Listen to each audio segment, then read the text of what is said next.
Hey everyone, welcome back to the Sugar Treatment where we bake and heal together. My name is Anthony and this week we're gonna be baking the perfect chocolate chip cookie. And it's the perfect chocolate chip cookie because it's a family recipe and I'm really excited to share it with you.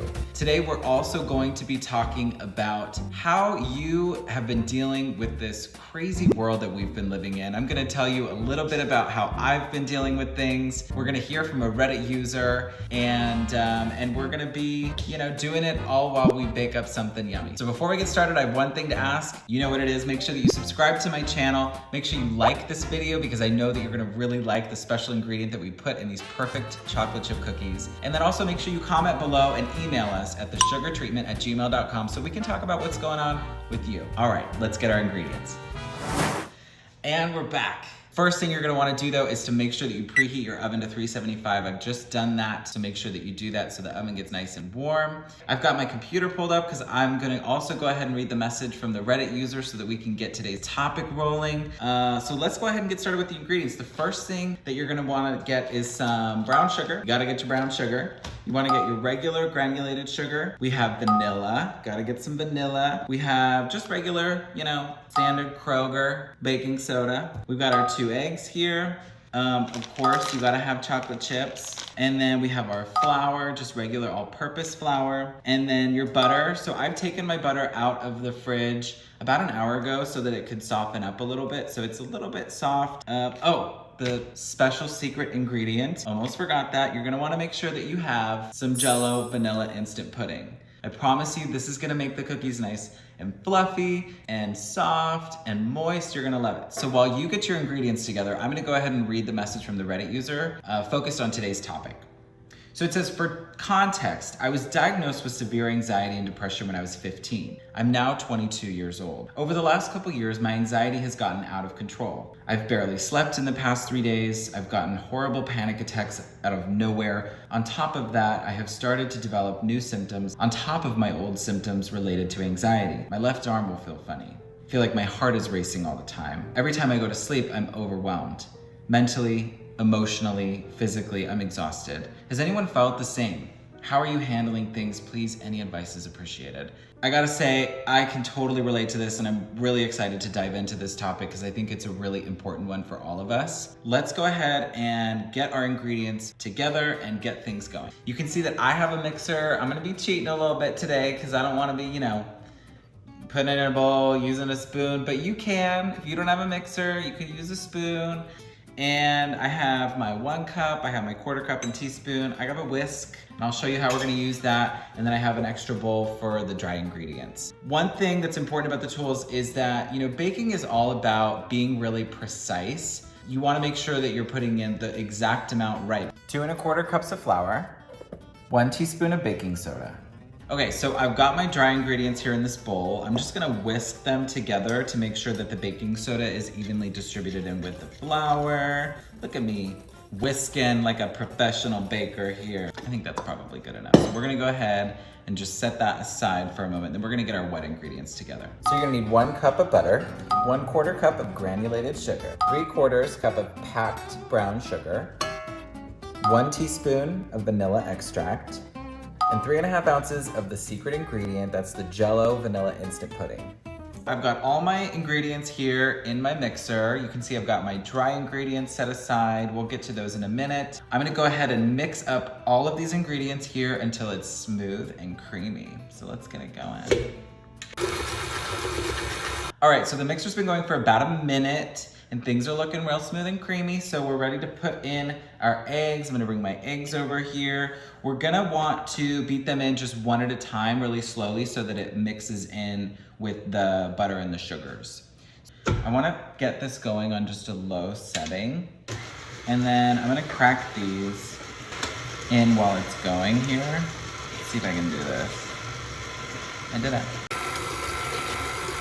so I've got all my wet ingredients mixed up here in my mixer. The next thing that we're gonna do is we're gonna go ahead and take our dry ingredients that we set aside earlier and mix it in so we can make our dough. But first thing, before we get to that, I was just thinking as we were putting this all together about the sentiment that was shared from this Reddit user. I can definitely relate to it, and the whole purpose of me doing this and me being here today, doing this in front of the camera, it's actually really healing for me. And research shows that doing things like this, whether it be baking, exercising, moving your body in some way, can help to kind of distract the mind. And as a result, it can have a dramatic impact on your feelings of anxiety, those butterflies that you get in your stomach, those thoughts that can be really overwhelming, that can really just cloud your day. That's why I'm here. That's why I'm doing this. So thanks for joining me. Let's go ahead and get these dry ingredients mixed in. We're just gonna turn on the mixer just at a low speed, and we're gonna go ahead and just put like a little bit in at a time. I remember when I was a kid, I don't know if I've actually ever made these with my grandma, but I definitely ate a lot of them.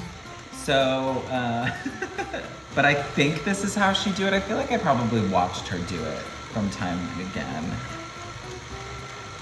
Yeah. We're gonna fold in these chocolate chips. We're gonna do the whole bag because I like some chocolate chips. And I think the recipe calls for the whole bag. I'm gonna have to try some of this. All right, so we've got everything mixed in with our chocolate chips. I'm just gonna go ahead and take the dough by the spoonful and then just kind of use my finger to put it on the baking sheet. And you'll see that it's already pre-lined. I kind of cheat a little bit because I like these like pre-cut parchment paper little sheets because they just fit perfectly on my pan. But you can get regular parchment paper. You can also just like grease it, I think, with a little butter. So I'm just gonna go ahead and take a spoonful and just scoop it off onto the pan like so.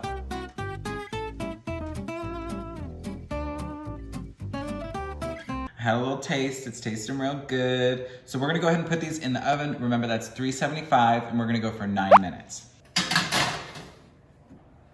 Go ahead and set the timer. So while they're baking, we're gonna go ahead and get into our topic. As you know, I'm a social worker. I'm not here to give you specific mental health advice though. I do wanna say to this specific user, they were referencing some physiological symptoms. I would definitely recommend going to see your doctor. I would also recommend going and getting a therapist. And I know it's tough right now with the COVID and not being able to leave your house, but there's even online therapy that can be really helpful. So maybe look into that because that's ultimately gonna be the best thing for your recovery. But I know for me, being home hasn't been easy, and I've definitely had some of my anxiety and some of my depression, and I mean, just a multitude of emotion. Even like anger has kind of set in. I mean, we're humans. Like, this is the natural condition, right? And I've dealt with it in a lot of different ways. I think, during this unprecedented time in human history, I mean, let's say that again, this unprecedented time in human history, we're being asked to continue to be productive, to take care of our bodies, to make sure that we're exercising and eating right. And to be honest, it's difficult for the best of us.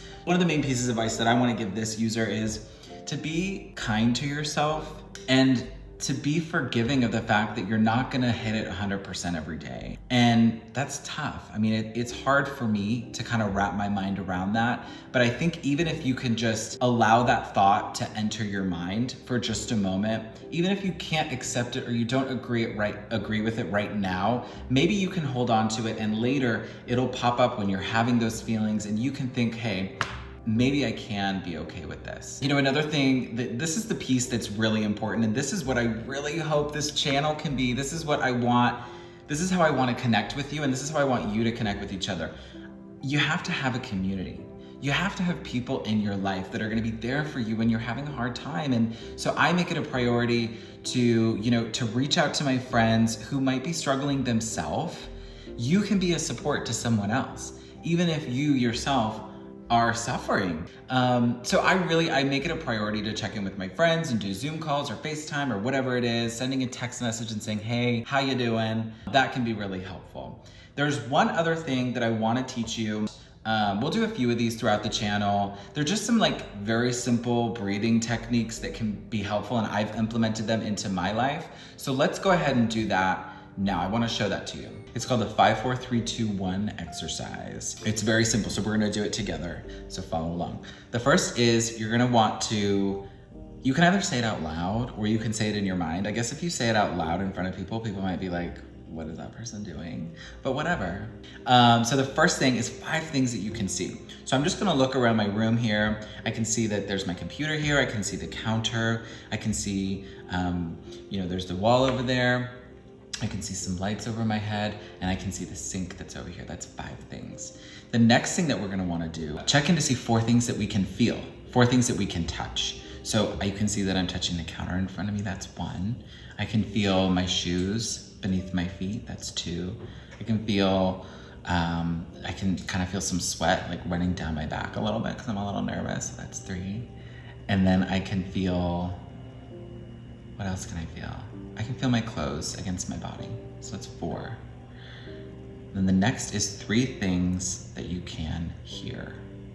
So I can hear the oven working, I can hear a bird outside, I can kind of hear like the air, the AC moving. And then you're gonna wanna move to 2 things that you can smell.